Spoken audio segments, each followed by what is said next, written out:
Brink takes place on the Ark. It's an immense artificial floating city at sea, built as part of a contemporary green vision, but now existing in 2045, and having lost contact about 20 years beforehand with the rest of the Earth, it exists in complete isolation with what were originally sustainable resources now in limited supply. The result of this is that competing social factions have been thrown into an isolated and horrific conflict. We're heading to the Ark's airport. This was the original location that celebrities flew in and out of and had their photo opportunities, but it's also, because it's been deserted and disused for 20 years, the ideal location for me to show you a couple of the game's features in the absence of any enemies.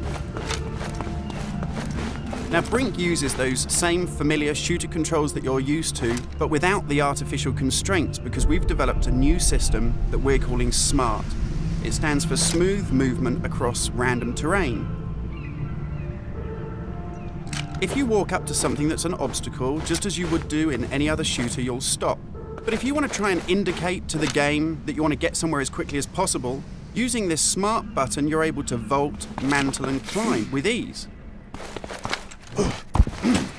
And this is a cool system for helping you navigate through the game, but it's not an autopilot. You don't enter a canned animation that you can't get out of. It's great for advanced players too.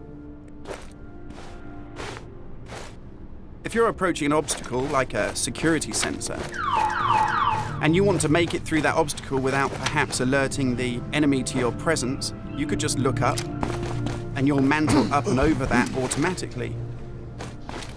And by the same token, if you use your same smart button just running towards something and looking down, you'll indicate to the game that you're able to slide under something. And this is really important because in Brink, we want you to be able to make tactical decisions about where you go and how you play. It's not a rail shooter where you're on a kind of minecart witnessing canned cinematics. And that's important too, because in Brink, irrespective of whether you play offline or online, you can create a cool identity for yourself that really reflects how you want to play the game. So in Brink, you take on a combat role that suits your preferred playing style, whether you're on the front line attacking the enemy or perhaps at the rear doing support. You'll take part in military objectives as part of a coordinated squad. And when you complete these successfully, you'll earn experience points that allow you to unlock cool upgrades for your weapons, really cool abilities that suit the way that you want to play, and also cool outfits that reflect what a badass you are. And you can do this irrespective of whether you play offline in traditional single-player style mode with no internet connection, or play cooperatively with up to 7 friends, or go online and play fully where the entire game is full of strangers.